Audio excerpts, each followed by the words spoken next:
আজ আমি বড় দুঃখিত, মর্মাহত, ব্যথিত এবং লজ্জিত। কারণ কি জানেন, ভাবতে অবাক লাগে, আমাদের সমাজের কিছু মানুষ তারা সামান্য স্বার্থের জন্য, সামান্য আনন্দের জন্য, সামান্য ফুর্তির জন্য এই সমাজকে, এই পরিবেশকে এমন অপরাধের দিকে দিনের পর দিন তারা নিয়ে যাচ্ছে যা ভাবতে অবাক লাগে। এই যেমন মনে হচ্ছে বিবেকহীন নির্লজ্জ মানুষে তারা রূপান্তরিত হয়েছে। তাদের বিবেকে একটু বাধা দেয় না যে আমার কর্মকাণ্ডের কারণে, আমার কর্মের জন্য আমার পিতা লজ্জিত, আমার মাতা লজ্জিত, আমার বংশের লোক লজ্জিত, আমার ভাই বোন আত্মীয় স্বজন লজ্জিত।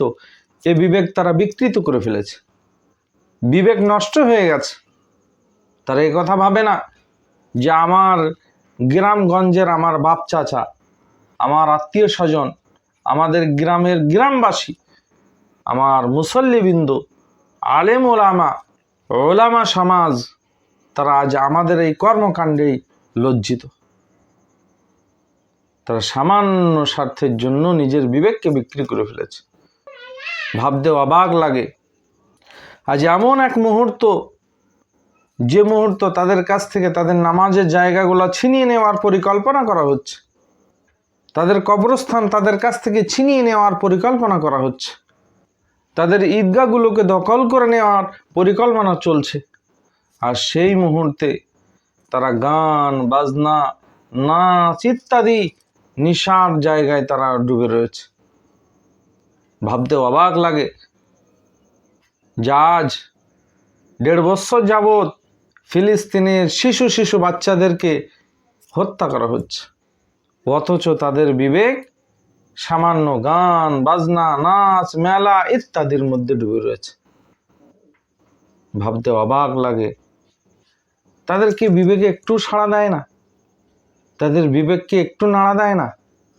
তাদের মন কি এত শক্ত যে এত কঠিন অবস্থার মধ্যে দিয়ে আমরা অতিক্রম করছি, সেদিকে তাদের চিন্তা ভাবনা ধ্যান ধারণা না থেকে সামান্য খুশির জন্য, স্বার্থের জন্য তারা এই রকম পরিকল্পনা তারা চালিয়ে যাচ্ছে। আমার বাড়িতে, আপনার বাড়িতে গান বাজনা, আজ মুসলমানিতে গান বাজনা, বিয়েতে গান বাজনা, চিন্তায় নেই, ভাবনায় নেই। আমরা সমাজকে আস্তে আস্তে আস্তে আস্তে কোথায় নিয়ে ঠেলে যাচ্ছি। আমার প্রিয় ভাইরা, এখনো সময় আছে, সচেতন হন, নিজের মৃত বিবেকটাকে একটু নাড়া দিন।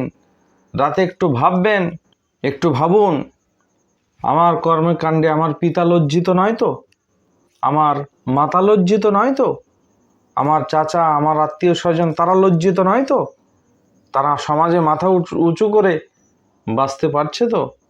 একটু বিবেককে নাড়া দিয়ে জিজ্ঞাসা করুন, এমন ব্যক্তিত্ব তৈরি করুন যে আপনার পিতা, আপনার মাতা গর্ব করে বলবে যে এটা আমার সন্তান।